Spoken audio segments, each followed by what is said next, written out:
こんにちは。わびチャンネルナビゲーター森前です。強い日差し、高い温度、私ども埼玉県羽生のこの内久邸本邸、暑さで有名な熊谷市、ここからわずかな距離にあります。今日のこの気温、40度に迫る温度です。盆栽もよく耐えています。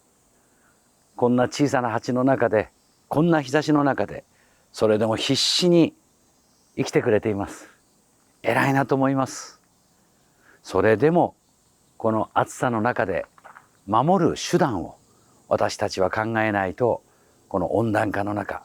木が守れません。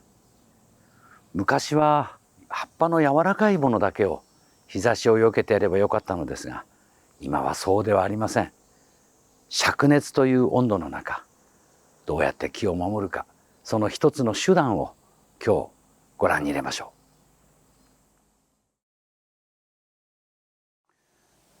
う。この内久邸の庭園、その中心部にある庭ですが、培養の棚を兼ねているこの場所、小白類がほとんどの場所ですが、この場所すらもこのように日よけが必要なことが数年前から起きています。日差しを半分避ける、まるでスカートのように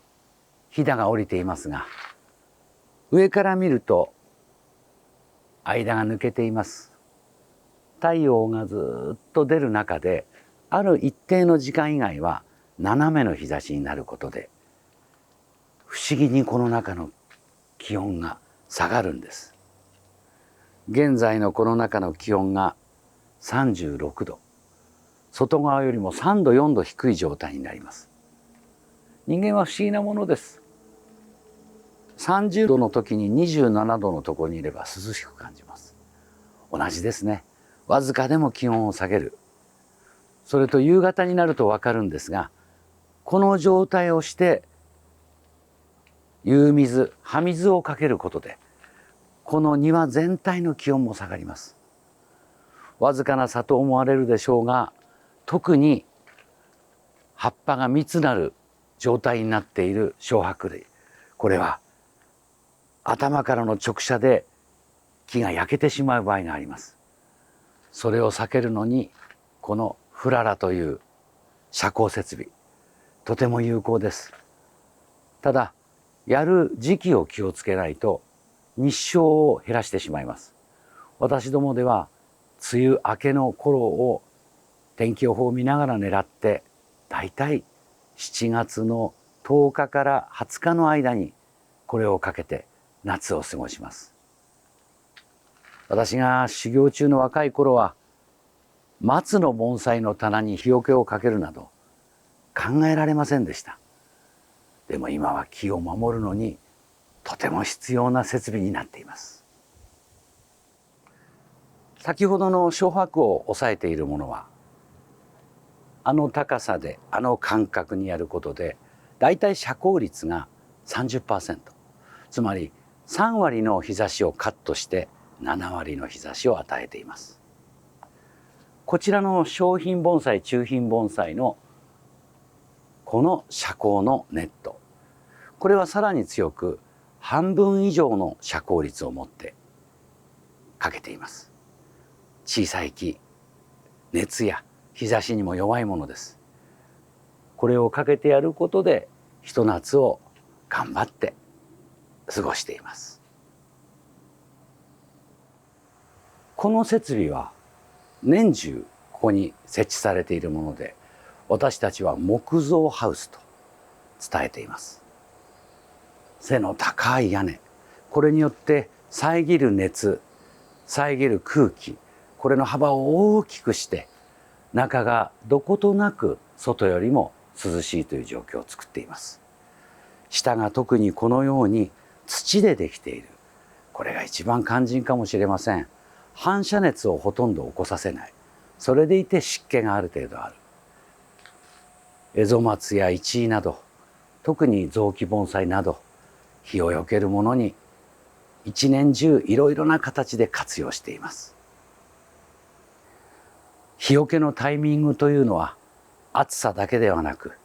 日差しの影響もあり、私たちでもとても難しいものがあります。特にもみじの葉の薄さ、これで出る影響というのはわずか1日というところでその夏飾りができなくなります。このもみじなど美しい新緑を見せていましたが、たった1日の西日の影響で葉先が焦げてしまいました。培養の中で影響があるわけではありませんが、この状態ですと残念ながらここからの夏飾り、秋の紅葉の飾りに美しさという点で影響が出てしまいます。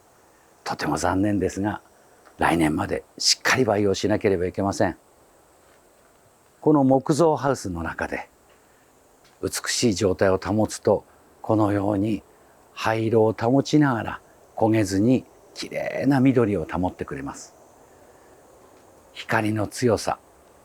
きつい暑さ、この避け方のわずかな差が一年を通しての盆栽の美しさを雑木盆栽は作ることになります。私たちも絶えず注意したいと思っています。お恥ずかしい話ですが、このヒメシャラなども同じことが言えます。梅雨の晴れ間のたった一日のカッとした日差しが柔らかいヒメシャラの葉先を焦がしてしまいました。また一年大事に美しくなるように作る時をこの木造ハウスで過ごすことになります。皆さんも気をつけましょう。ここも邸内にあるビニールハウスの役目をする場所ですが、真夏はこのように約 50% の遮光率を誇る日よけのハウスとなります。仕上がっている木、葉焼けをなるべくさせたくない展示品、そして黒松などフララの下にある大きな木と同じですが、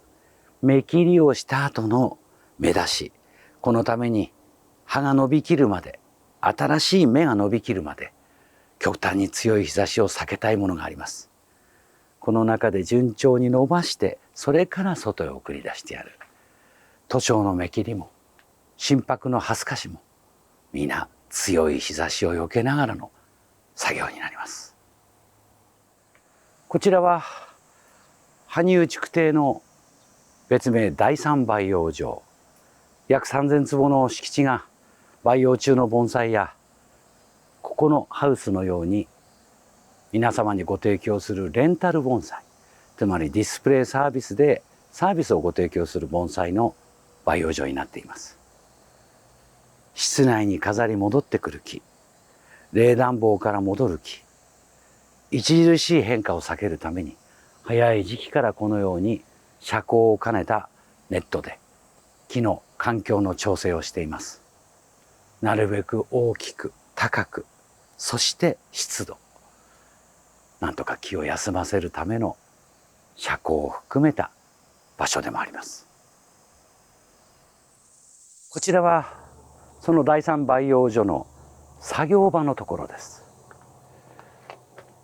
お客様のところへ飾り込みに行くディスプレイサービスを苔を張り消毒をし、もう一度手入れをする。それを順々に並べて飾られる順番を待つところ、ここも真夏の日差しを避けるように展示の場所へ行く前にヒートダウンですね、その環境に少しずつ慣らすための遮光の場所でもあります。少しでも木を守ってあげる、いたわってあげる、その気持ちをレンタルサービスの方も大切に毎日努めています。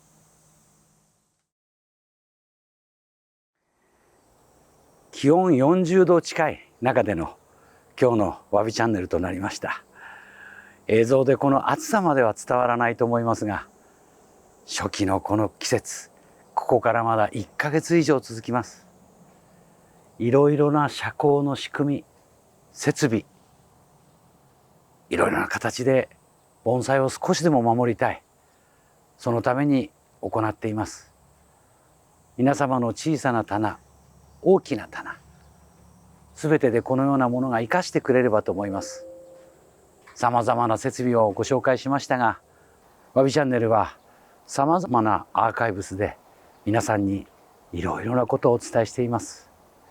ぜひチャンネル登録をしてご覧いただければと思います。本日もご視聴ありがとうございました。暑いです。